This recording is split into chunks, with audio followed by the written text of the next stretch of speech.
And good afternoon it is, right? We're here to speak about DAOs and their application in real life. My name is Anika, I'm a writer and curator, and we have a slightly different panel, which is also brilliant. I'm honored to have you all on here. Sam Spike from Fingerprints DAO is not with us, and Alex is also not with us, but we have the honor to have Phil from Bright Moments with us, Chanel from Unicorn DAO, and Kenza from CYBERBAAT. Very honored to be on the panel with you, and I would like to ask you to briefly introduce yourself, maybe one or two sentences. Who wants to start? I can. Thank you so much. It's a pleasure to be here. My name is Kenza. I'm based in Tunis, Tunisia. I am proud to be a member of the CYBERBAAT DAO, which is a DAO that aims at more representation of African artists in the NFT space, as well as in the traditional art world. So very looking forward to this conversation and very grateful to be part of this panel today. Thank you. I guess with you, it's also interesting that you're head of community at Institute. So you have both perspective, marketplace and DAO. Yeah, I'm head of community at the Institute, and I was also very lucky to be moderating a panel yesterday with Joe, co-founder of Institute, about curation. So yeah, that's also a part of who I am. You next, Chanel. Hi, everyone. Thank you, Vertical Crypto Art, for having us today. Special thanks to Nicole and Ryan. My name is Chanel. I'm the head of curation at Unicorn DAO, and I'm actually sitting next to my previous coworker, Phil. I also was a curator at Bright Moments, and so I started in the Web3 crypto art space with Bright Moments, my near and dear family, and I recently moved to Unicorn DAO to really spearhead and diversify the gap to create a more inclusive ecosystem for women and queer non-binary artists in the space, and that's really our focus. It's still not really as equal as we think it is, and so our mission is to build a queer utopia with the tools that we have currently deployed at Unicorn. Phil? Hi, everyone. My name's Phil. I lead our product and governance at Bright Moments. Bright Moments is a traveling NFT gallery. We're going around the world in 10,000 NFTs. I'm actually here in London because this is the 5th city in our 10-city roadmap. And so over the next 2 years, we're going to be traveling to 5 other cities. And in each city we go to, the members of our DAO, the crypto citizens, vote on where we go as well as help make important decisions. So it's been a lot of fun. We've got a location here in Soho Square as well as in Mayfair. And just thank you for the opportunity to join today.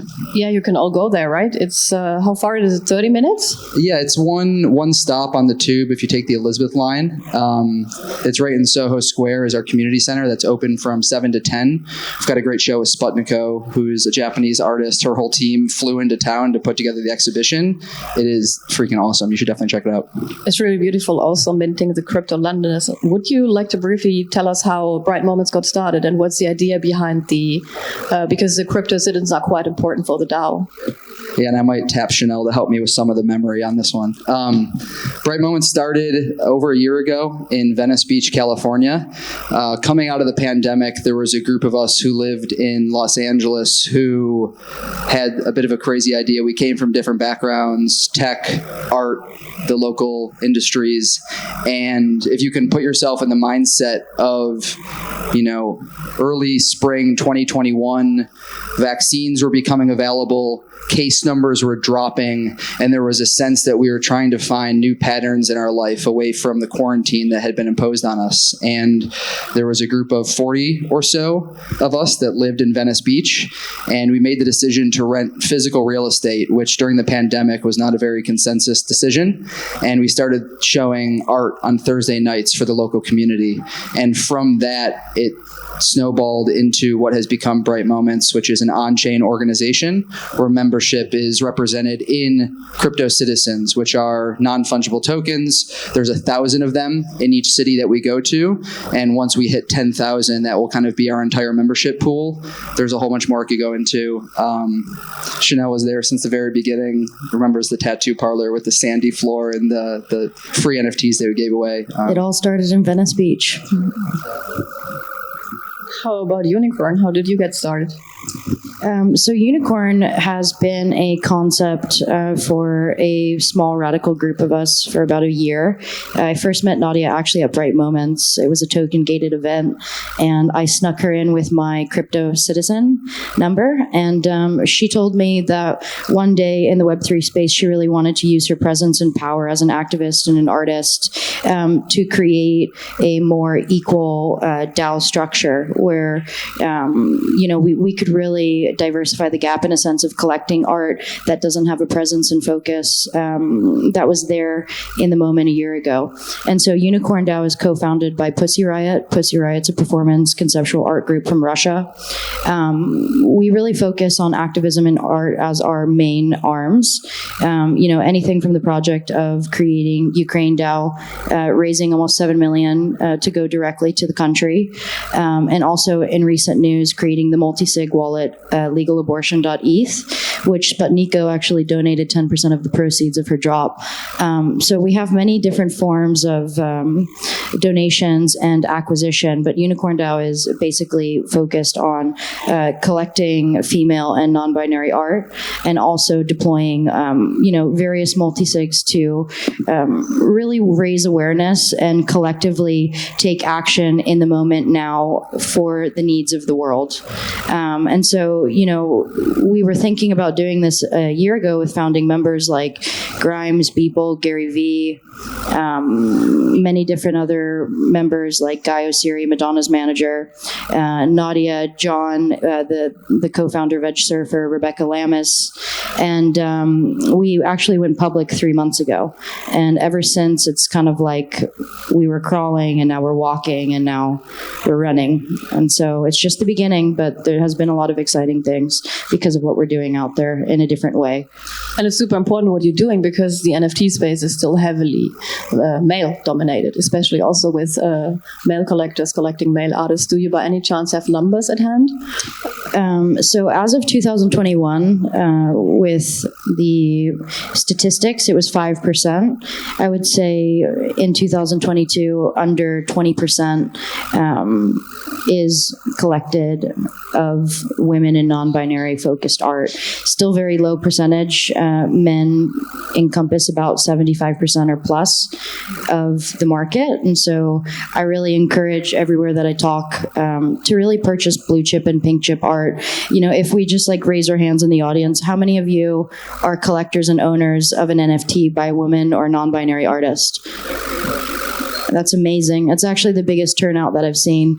So I encourage you every time that you're surfing OpenSea or Foundation or Super Rare to really pay attention to the numbers of how many creators are in the space of women and non-binary led art, and at least make, if you can, a purchase of thinking about this collection instead first, because there's plenty of art out there. It's just not really seen or amplified, or there's not visibility. So that's really us trying to raise awareness by creating and acquiring the top art of emerging and established artists, putting them together in an incubation phase and raising dual awareness. I had a conversation with a collector yesterday. He's a pretty big collector, and he said that female artists also underprice themselves. Have you also made that experience, and do you have ideas how that could be changed, and do you actively try to support that? Definitely. That's very true. We really do undermine our worth. And then also, we always raise funds, but a lot of women and queer folks feel the need to constantly donate a portion of the proceeds of their work. And, that's not always required, but it is a responsibility that we all have a choice to make. But on top of that, of a portion of the proceeds and then lowering the price of their worth, it's just a psychological, predisposition that we can change. And so every artist that we work with and take meetings with, we actually only purchase their primary, or we ask them their price, and they're very surprised. But we're just trying to restructure the way that they're thinking financially, which is sometimes the hardest topic to come across. across, but we really just want to be open and easy and say, if you need 10 ETH for one of one and you're an emerging artist, we're in fact going to acquire your work at 10 ETH or more. Yeah, I think that helps. The collector also said, he said, no, I'm not going to pay that price. I pay 4 times more. And she was like really touched. So I think that's something all of us can do. Say, that's not enough. I'd be happy to pay more. So, Kenza, how about CYBERBAAT? How did you get started? We have a similar vision to Unicorn DAO, but CYBERBAAT initially started in August of 2021. It started with a drop-on foundation that was curated by the amazing artist and curator Linda Dunya, and it was paired with an exhibition in Dakar, Senegal. And after that, Linda said, okay, why not actually turning CYBERBAAT into a DAO? And she reached out to all the artists who participated in the drop and the exhibition. And then also we talked together back in November of 2021 and decided to launch the DAO. So we're relatively new, but we've done a lot of things over the last few months. We've been to Art Dubai, we've been to the Non-Fungible Conference in Lisbon. We've tried to be kind of everywhere. We're also here at Proof of People. I want to thank Nicole for that. And I think it all started because the lack of representation, mostly of artists of African descent. So we're all of African descent in the DAO. We're almost 25. We represent 14 countries.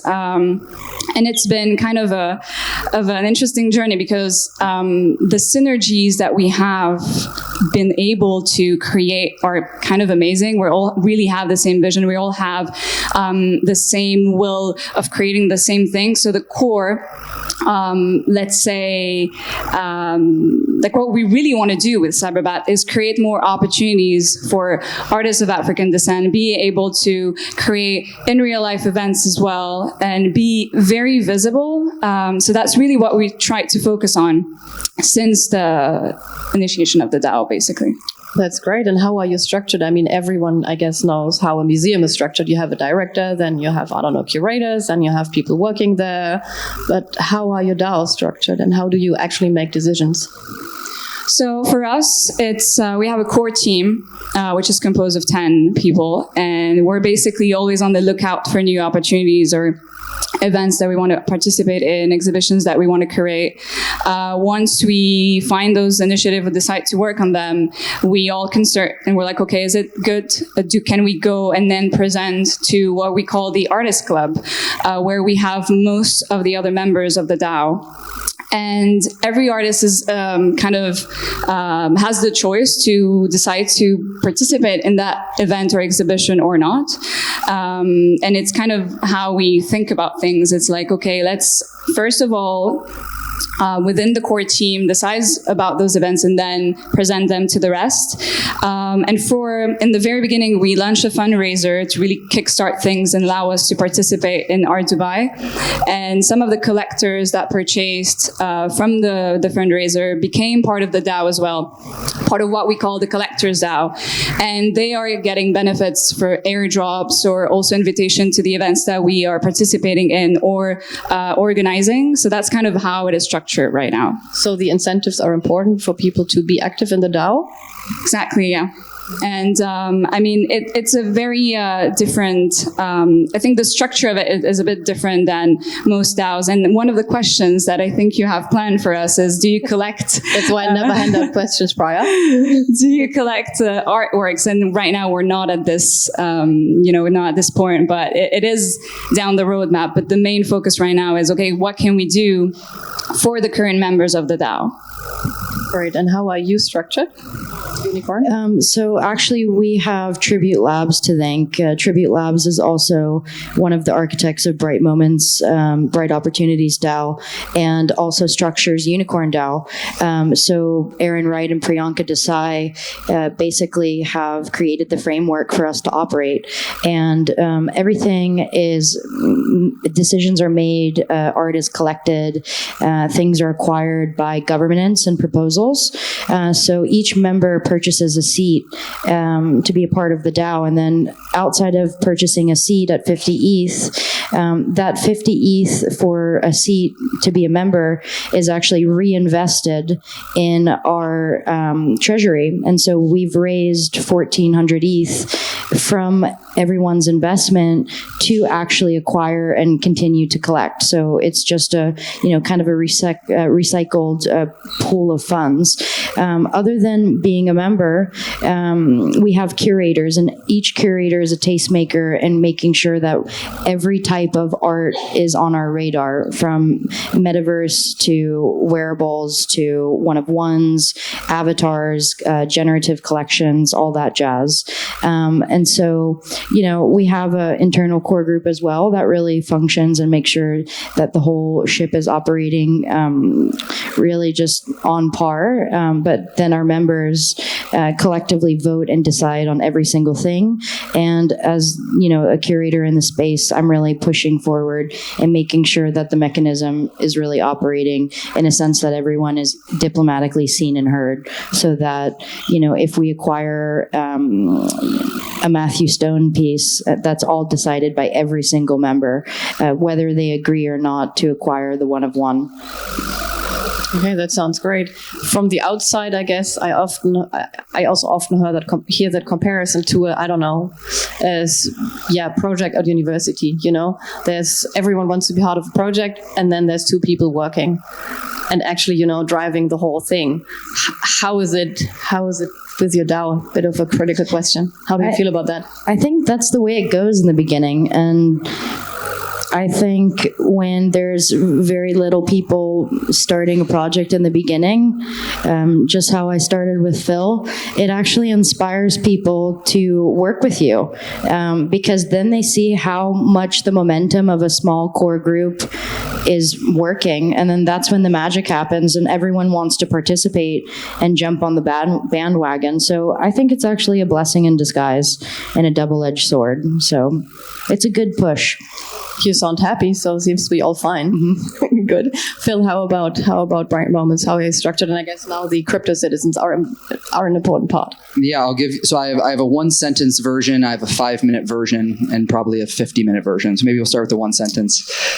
We have 5 minutes, I guess. That sounds good. So the business model at Bright Moments is fairly simple. We sell tickets to live experiences. And so in that way, the business model is not necessarily innovating along any particular technological axis. You can think about similar models that do this.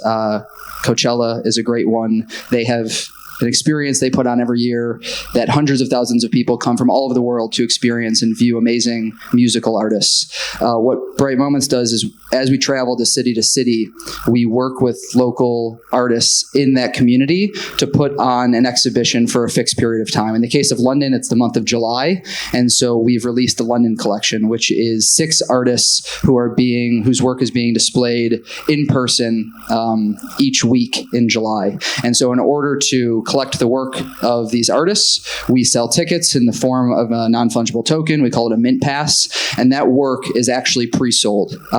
We organize ourselves around this model. I have some strong opinions about DAOs and decentralization. I think in most cases it probably doesn't work, and I think that having a group of 1,000 people try to make a decision is a recipe for pain. It's just not a good idea for most decisions. However, there are a few decisions, and it's very hard to identify which ones these are, where having more people participate in the decision actually improves the quality of the decision. And so I'll give you kind of an example of one where it doesn't make sense.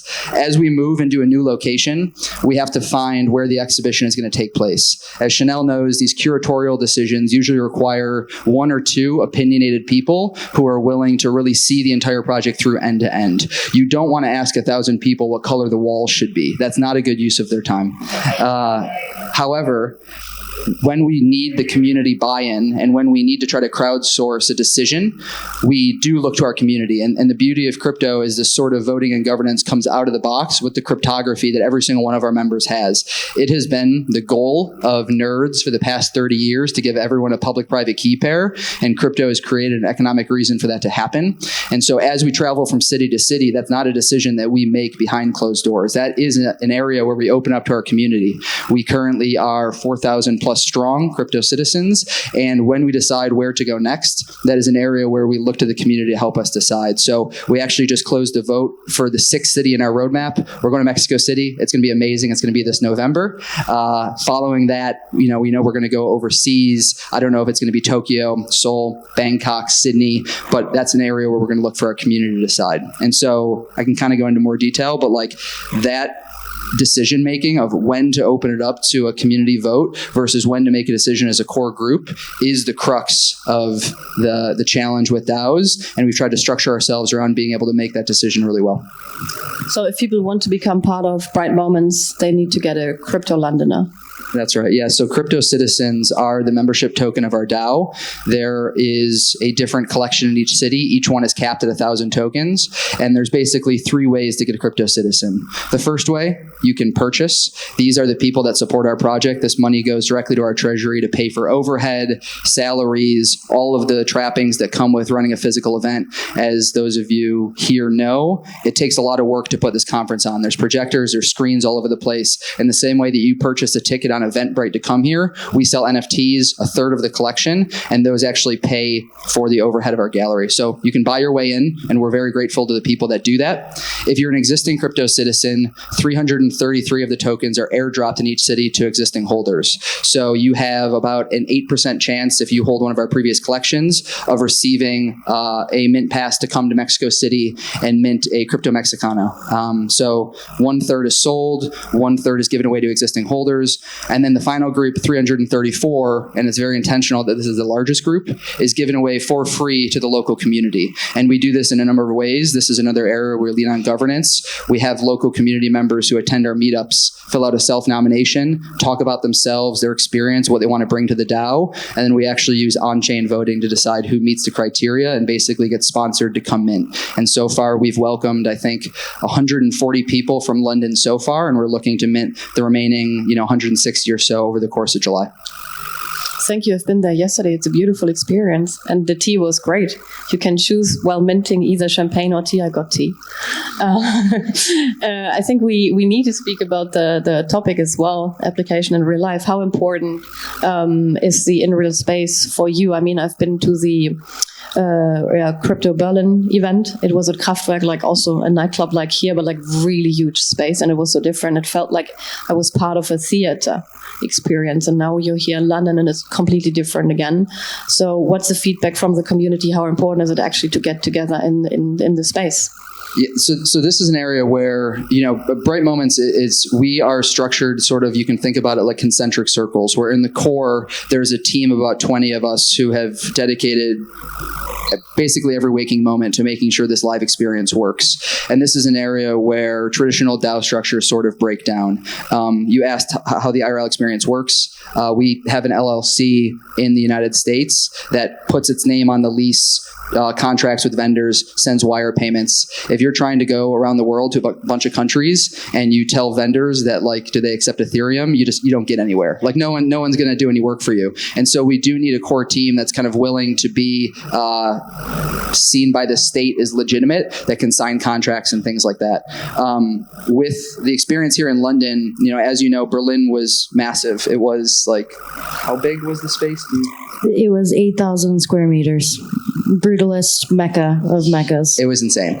We would literally lose each other. We needed walkie-talkies to find each other. It was awesome.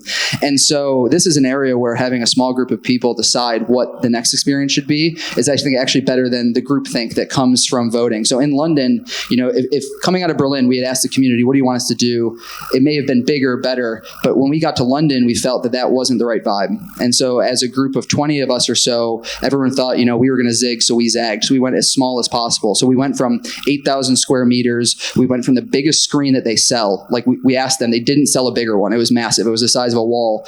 And in London, the screen that you reveal your Crypto Londoner on is 90 by 90 pixels. It's the absolute small. You need a magnifying glass to see it. And so that moment of surprise and delight is something that I think a group of dedicated people can do. And then you can kind of lean on your community to help you with evangelism and marketing. And that's really one of the benefits of DAOs is you have so many people who are invested in your success because they benefit both economically from it as well as from a kind of a social and status standpoint. If you knew that you were in there at the beginning and you spotted a group that was doing something really special, right? Obviously the value of that token raises. It's great for you financially, but it's also street cred. You can say that you saw that project before anyone else does. And I think what I've learned over the last 10 years of social media is like, do not underestimate how far people are willing to go for that. Like I was there first, I saw it. People, you know, on Twitter, it shows the date that you joined, and like people buy accounts so they can get an earlier join date. Like this stuff, it matters. It's weird, but it does. I mean, we can also see it with proof of people, right? I mean, people have been flying in from, also you came just from LA, right? You also flew in. So yeah, all of us, I'm also not from London, people are flying in. And you've just mentioned the word gallery. Do you also consider yourself like sort of a gallery, or how's that? I think so. I mean, I think definitely, like you mentioned, it's changing. We don't have a director. We don't have kind of the traditional trappings of a gallery, but like the beauty of NFTs is that the work isn't hidden in some rich white dude's like second house. Like anyone can experience the art. And what we try to do is give collectors an experience where they can meet the artist. And that moment is really, really important. And that's often the first time that in our model, the work is seen. So we call it like where art is born, because, you know, with generative art, specifically using art blocks technology, when that collector comes and does the reveal experience, whether it's the crazy walkout in Venice Beach or in New York or the massive experience in Berlin, you're there for the moment of creation. And so like, yes, we're a gallery, but not necessarily in the traditional sense of you come in and you browse and you're silent. It's more of a social experience. That's beautiful. How about Unicorn DAO and in real life experiences? You're not there yet, if I'm not misinformed. You know, we launched at South by Southwest, and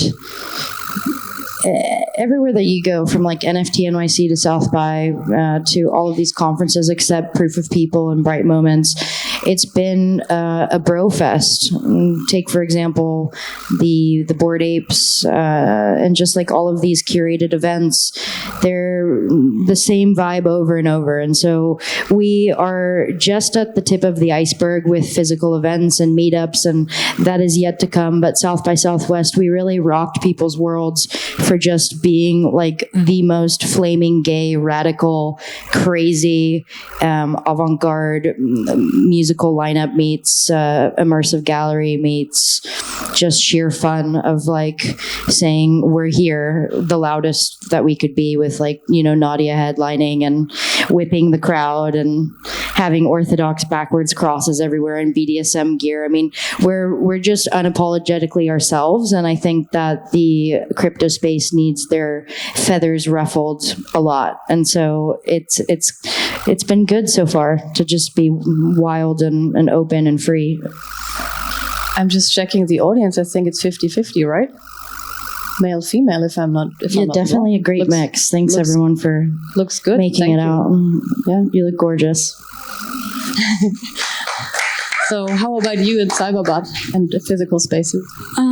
Yeah, I think most of the in real life events that we've participated in have been in the context of something like Proof of People. So I mentioned this in the very beginning, Art Dubai, NFC Lisbon, Proof of People in New York. We had participated in 2 shows, one organized by the African NFT Club and one that was called Zouari. So every time, basically, there's an opportunity for us to kind of show our works at a physical event, we're going to do it. But I don't really fully believe in kind of this huge separation between online and physical. Like, to me, it's more online and offline, like physical and away from keyboard, because like it's just, you know, you need to how do you say that? Like, you need to find a bridge. You cannot be 100% online. You cannot be 100% physical, especially nowadays. So you have to eventually talk to, if you want to reach out to an international community, you'll have to go online. And even that, you're missing all of the people who do not have access to internet or who do not have a smartphone or anything like that. So it's a important part of the population that we tend to forget. And because at CYBERBAAT we're focusing on the African continent, I can assure you that we're only talking to a very small percentage of people. So one of our main goals is to start and actually organize events in the continent to be sure that we're going to reach out to an audience that might not have the opportunity of listening to or have been kind of introduced to the blockchain technology or to digital art or any of those conversations that we're having most of the time in the Western world. And again, like, not everyone is lucky to be able to fly to such an event or to afford it. I've seen NFT events with, like, the tickets were insanely highly priced. I don't even know if I wasn't invited as a speaker, I couldn't have been able to go. Like, who's going to put $1,400 in a ticket to go to that event? Especially if, you might not have a salary. If you're an artist, you're struggling and try to sell your art, how can you go and participate to those events if it's not even your, the minimum wage that you're making? So, I think this is what we're driven by. Like, this is what we want to do. This is what we want to change. It's a very big challenge. Sometimes we think it's too ambitious. Sometimes we want to cry because we feel like we're not going to make it. Sometimes we don't feel included. So it's really hard. But I think events like these where some of us are able to fly and have the same conversation I'm having right now with you, and I'm able to say, and kind of maybe after this panel, you'll take a look at CYBERBAAT, what we do, or maybe reflect on what I just said. I don't know if there's just a small percentage of me being able to, like, just plant that seed in your brain, and you're like, okay, actually, let's have those conversations. Let's go outside of this bubble we're right now in, like, that'd be fantastic. So, yeah, I don't even know if I answered your question. You did it. Beautiful words. Thank you. Yeah, thank you. And how do you select the artists you work with, or in your case, also work with? I guess for people who are not in the NFT space, like us, for a longer time, what is a quality criteria? Yeah, how do you decide about that? So we were supposed to launch a call for application very soon, actually, because CYBERBAAT really started out of the first curation that Linda did in August. So we just rolled with whoever participated at the time. But I think when we're going to launch the call for application, it will be a mix of kind of the story that those artists have to say. It's not just based on the quality of art, because we're also here, we're not here to judge, first of all, like, we're not, I think, in a position right now to be tastemakers, if that makes sense, but we're kind of willing to guide and help and educate in that sense. So it's going to really be a mix between what has been accomplished until now, what they want to do, and who they are. And then we're going to do that by vote with the Artist Club. So all of us, I think at some point we might have an issue as well in the number of the, like, how many people we'll have in the Artist Club and how it is going to be to vote. But right now we're a small team, so it's still feasible. But yeah, that's what we're doing right now. I mean, some gallerists say, I don't choose artworks, I choose artists. How is that with Unicorn DAO? How do you decide what you collect? You said there's more curators. I think the quote that you said is exactly what it is. I don't choose the art, I choose the artists. And it's pretty cool when you work with several members, especially take for one example, Beeple. You know, I get on a call with Beeple, and he is kind enough to take 30 minutes out of his day because he wants to connect us to gallerists and institutions that work with Judy Chicago. And, you know, he has the power as an ally to help us, in a sense, recommend the best of the best so that they're on our radar. But, you know, other than our members recommending what we would like to collect, I really resonate with collecting multidisciplinary, multi-sensorial multi-sensorial NFTs that defy the boundary of more than a JPEG or a GIF. And so we really want you to question the way that these types of art are expressed and applied. And a lot of the artwork that we currently are collecting, a lot of the reactions that we're getting is like, you know, I really wouldn't have expected you to collect that, but there needs to be more of that, more performance art, more installation, sound design, everything in one, hitting all your senses so that we can really start to experience the next level of NFTs, which are, you know, more than visual. They really hit you emotionally. And so with the allocation of ETH, you know, raising 1,400 and counting, we're really looking for emerging and established talent to be in our ecosystem and support each other with the established artists who have spent their entire careers and are now reverse engineering their career into Web3, which is not common for them. And then us onboarding emerging artists, and also personally onboarding artists that have been fighting their entire life for just the brilliance of their creation, the core of their spirit. And I think that so many artists have worked so hard their whole lifetime that it's a pleasure and an honor to just help them in crypto advance faster than they thought. And that brings me a lot of joy to see the gratitude and the humble state of artists seeing that crypto is very powerful, and the stigma that they perhaps once had has completely vanished or diminished, and there needs to be more of that.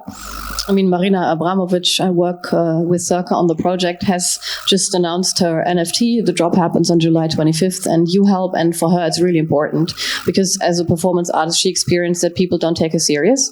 And she sees that with artists in Web3, especially young artists. And that's why she wants to speak up and help. And, you know, thank you also for Unicorn DAO for supporting it. Phil, how about you selecting the artists?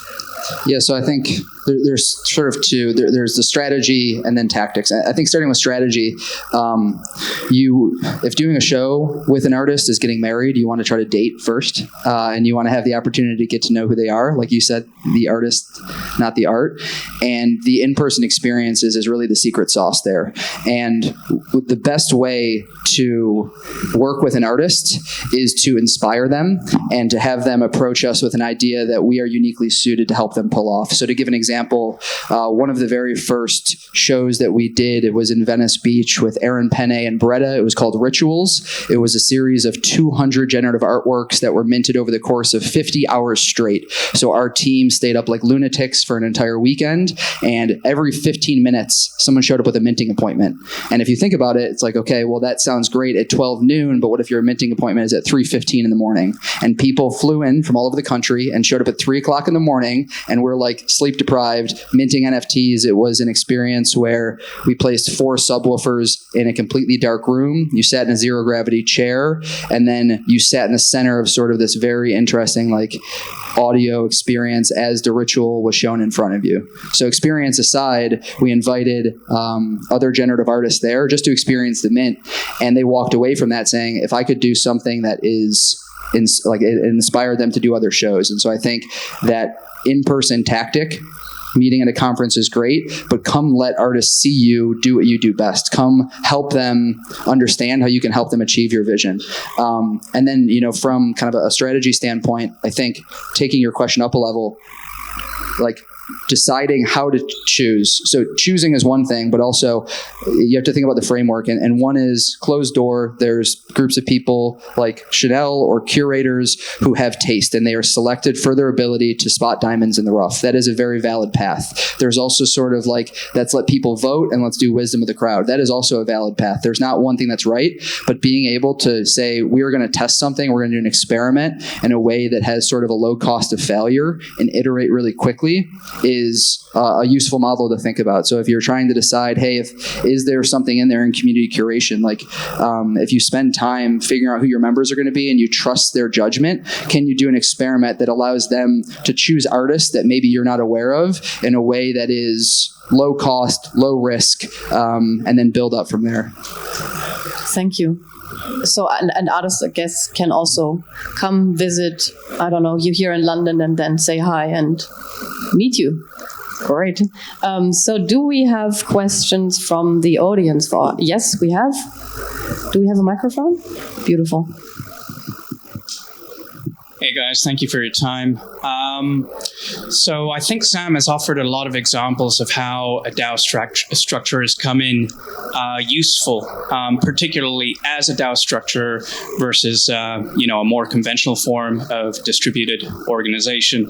I wonder if the other panel members have examples or stories to contribute of how, the DAO structure itself has been particularly useful, or also times where it's fallen short or not been the appropriate approach. Thank you very much. I can actually give an example that recently happened. So we were approached by a French NGO. You have to understand that most of us are coming from a country that has been colonized at some point. So when you're approached by a specific company, organization, even if it's a charity organization, if it comes from one of those countries, and because of the past and because of politics, we're always going to concert and say, okay, this is an opportunity. And it's a nice opportunity that we have.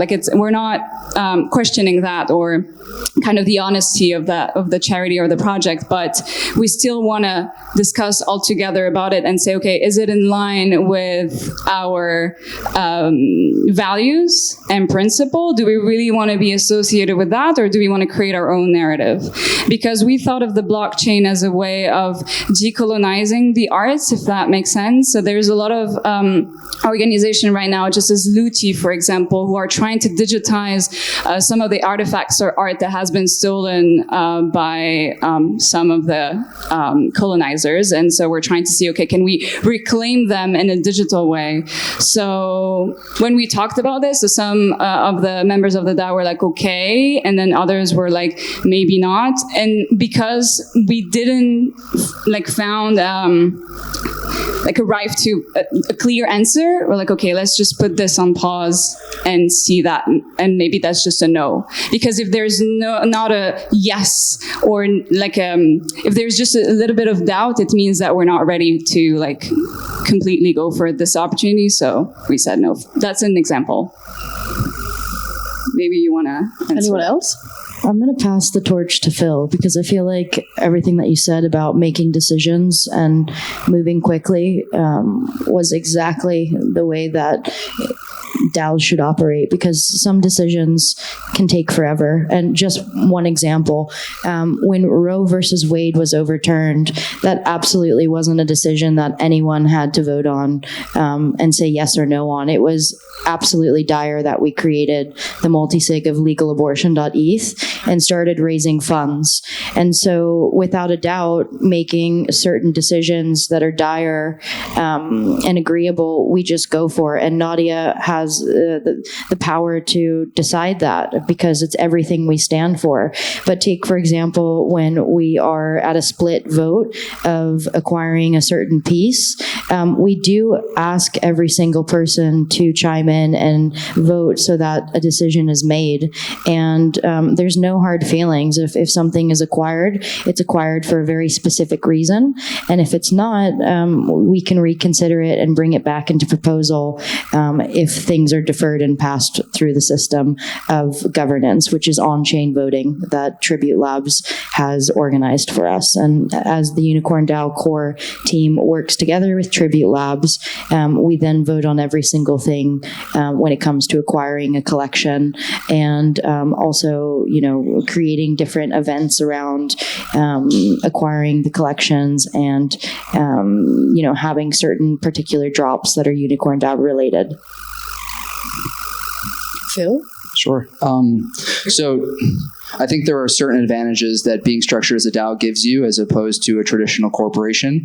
I think the ability to make non-consensus decisions in a DAO is a disadvantage compared to a traditional corporation. And this is an area where I think a lot of people get it wrong. It's okay for a DAO to have a leader. It's okay for DAOs to have individuals in the organization who are held accountable for their actions, because not everybody can be involved in every decision, nor do people have the context to make important decisions. With that being said, I do think one of the benefits of DAOs is being able to have the ability to say this type of thing can never happen. So this is sort of like a series of checks and balances. And, to give an example, Twitter is a great service. Millions, hundreds of millions of people rely on it to get news and talk to people. But Twitter can't make the guarantee that your speech will never be censored or taken off the platform, or your account will be blocked. Blockchains give us this ability to give a form of provable, we actually cannot do this, or we cannot seize these funds from you or take your NFTs away. And the way that we've structured ourselves is we have a founder, we have a core team, we have a multi-sig that holds a majority of our treasury. But as we go from city to city, we've set up what's similar to federalism, if you're familiar with that form of government, which is there is a strong central body, and then there are individual, you can think about them as states or cities that have a small amount of control, but in their sum total, they actually have a check on the power of the central group. And so you can think about the core team, brightmoments.eth, we are the main treasury. We're setting up sub-DAOs in each city where there are local signers from that community that have control of the funds, and on-chain, they receive the royalties from the secondary sales of crypto citizens, which is a kind of a consistent revenue stream for them. And so I think that is the benefit of a DAO, is being able to say, don't trust me, go look on chain, look at the code. If you can find areas where traditional corporations are failing or there's an untapped need because that doesn't exist, I'd say form a DAO. Otherwise, maybe save yourself the trouble and just stand up a corporation. It'll probably be easier. Thank you. Also beautiful closing words. And we're perfectly in time, 2:10. That's when we're supposed to end. Thank you, everyone. I guess all of us are around. Thank you. Thank you.